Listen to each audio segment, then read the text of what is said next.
Good morning guys. अभी हम एक नई श्रृंखला लेकर के आए हैं और बहुत ही छोटे छोटे वीडियो हम बनाएंगे, लेकिन कॉन्सेप्ट हम आपका पूरा यहाँ पर क्लियर करने वाले हैं। तो चलिए शुरुआत करते हैं, आपका समय बिल्कुल ख़राब नहीं करेंगे। शुरुआत से हम करने जा रहे हैं यहाँ पर बाल विकास की अवधारणा।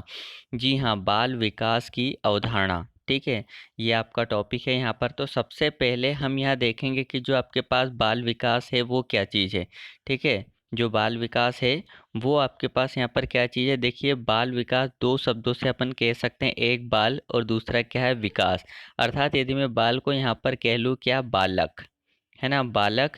और ये विकास मतलब तो विकास है ही। तो बालक का सर्वांगीण विकास ही क्या है आपके पास यहाँ पर, बाल विकास है, ठीक है। अतः हम कह सकते हैं कि बाल विकास से तात्पर्य है बालकों के सर्वांगीण विकास से है। बाल विकास से तात्पर्य क्या है, बालकों के सर्वांगीण विकास से है। अब मित्रों क्या हुआ कि सबसे पहले जो बाल विकास का अध्ययन करने के लिए, बाल विकास का अध्ययन किसमें किया जाता था, पहले विकासात्मक मनोविज्ञान में किया जाता था, ठीक है। बाल विकास का अध्ययन करने के लिए विकासात्मक मनोविज्ञान की क्या बनाई गई थी, एक शाखा बनाई गई थी।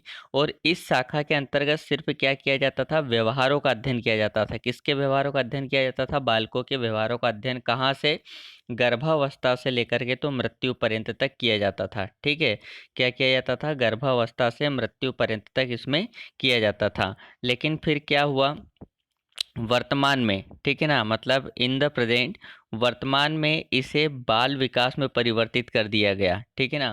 पहले आपके पास क्या था, पहले जो आपके पास था विकासात्मक मनोविज्ञान, इसे किस में बदल दिया आपके पास, बाल विकास में। बाल विकास में क्यों, क्योंकि बाल मनोविज्ञान की बात करें या विकासात्मक मनोविज्ञान में केवल बालकों के व्यवहार का अध्ययन किया जाता था, ठीक है ना। जबकि जो बाल विकास है उसके अंतर्गत क्या किया जाता है, उन सभी तथ्यों का अध्ययन किया जाता है। किन सभी तथ्यों का अध्ययन किया जाता है, मतलब व्यवहार का तो किया जाता है, लेकिन व्यवहार के अलावा भी उन तथ्यों का अध्ययन किया जाता है जो कि बालकों को क्या कर सके, एक निश्चित विकास की दिशा दे सके, ठीक है। अगले नंबर पर चलिए हम अब कुछ परिभाषा यहाँ पर देख लेते हैं हरलॉक महोदय की, ठीक है ना। हरलॉक महोदय ने क्या कहा है कि हरलॉक महोदय ने कहा कि बाल मनोविज्ञान का नाम बाल विकास इसलिए रख बदला गया क्योंकि अब बालक के विकास के समस्त पहलुओं पर ध्यान केंद्रित किया जाता है, किसी एक पक्ष पर नहीं। पहले क्या होता था, बालक के किसी एक पक्ष पर ही ध्यान केंद्रित किया जाता था। लेकिन हरलॉक महोदय ने क्या किया कि अब बालक के विकास के समस्त, ठीक है ना, समस्त पहलुओं पर, ऑल पहलुओं पर क्या किया जाता है, ध्यान केंद्रित किया जाता है। ये क्या है आपके पास, बाल विकास होता है। अगले नंबर पर यहाँ पर है डार्विन के अनुसार। दोस्तों अच्छा लग रहा है तो लाइक शेयर जरूर कीजिएगा। डार्विन ने क्या कहा कि बाल विकास व्यवहारों का विज्ञान है। किसका विज्ञान है, व्यवहारों का। ये कीवर्ड आपको याद रखना है, व्यवहारों का विज्ञान है, जो व्यवहार का अध्ययन गर्भावस्था से मृत्यु पर्यंत तक करता है, ठीक है। क्या कहा डार्विन ने कि बाल विकास व्यवहारों का विज्ञान है जो व्यवहार का अध्ययन गर्भावस्था से मृत्यु पर्यंत तक करता है। ऐसा किसने कहा, डार्विन ने कहा, ठीक है। लेकिन क्रो एंड क्रो की यदि हम बात करें तो इन्होंने बोला बाल विकास वह विज्ञान है जो बालक के व्यवहार का अध्ययन गर्भावस्था से मृत्यु पर्यंत तक करता है। क्रो एंड क्रो ने भी क्या कहा कि बालक के व्यवहार का अध्ययन कहाँ तक किया जाता है, गर्भावस्था से मृत्यु पर्यंत तक। अब इन दोनों परिभाषाओं में डिफरेंस क्या है, देखिए। तो डिफरेंस मैं आपको बताता हूँ, ऐसे आपको याद रखना है कि बालक के व्यवहार का अध्ययन, ठीक है ना, बालक के व्यवहार का अध्ययन, बाकी ये तो वही है, गर्भावस्था से मृत्यु पर्यंत तक।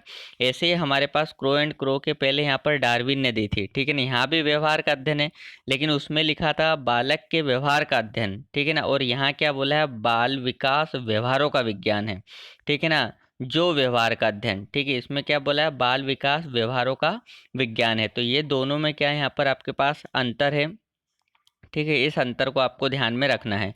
फिर वापस से हरलॉक महोदय ने एक परिभाषा यहाँ पर दी है कि बाल विकास मनोविज्ञान की वह शाखा है जो गर्भाधान से लेकर मृत्यु पर्यंत तक होने वाले मनुष्य के विकास की विभिन्न अवस्थाओं में होने वाले परिवर्तन का अध्ययन करती है। अतः क्या है, ये हरलॉक महोदय ने यहाँ पर भी गर्भाधान से लेकर के मृत्यु पर्यंत तक और विभिन्न अवस्था में होने वाले परिवर्तन, अर्थात ऑल वाली बात है यहाँ पर, ठीक है। और आपने देखा होगा कि हमने इसके पहले भी पढ़ी थी, ये वाली जो हरलाक की थी ये भी कुछ ऐसी थी कि बाल मनोविज्ञान का जो नाम है बाल विकास इसलिए बदला गया क्योंकि अब बालक के विकास के समस्त पहलू की बात जहाँ पर आती है, ठीक है ना, वहाँ पर कौन होता है, हॉरलॉक महोदय होते हैं। तो ये सारी परिभाषा जो पढ़ने के बाद हमें क्या लगता है कि हम इन परिभाषाओं को पढ़ने के बाद ये स्पष्ट होता है कि बाल विकास बाल मनोविज्ञान की एक शाखा है, जहाँ बालकों के विकास की बात की जाती है, व्यवहार की बात की जाती है और उनको प्रभावित करने वाले जो भी तत्व होते हैं उनको यहाँ पर समझाया जाता है, ठीक है। तो आशा करता हूँ कि आपको वीडियो अच्छा लगा होगा, समझ में आया होगा। फिर मिलेंगे हम ऐसे इसी प्रकार के एक छोटे से वीडियो के साथ। अब मुझे दीजिए इजाज़त। जय हिंद, जय भारत, वंदे मातरम।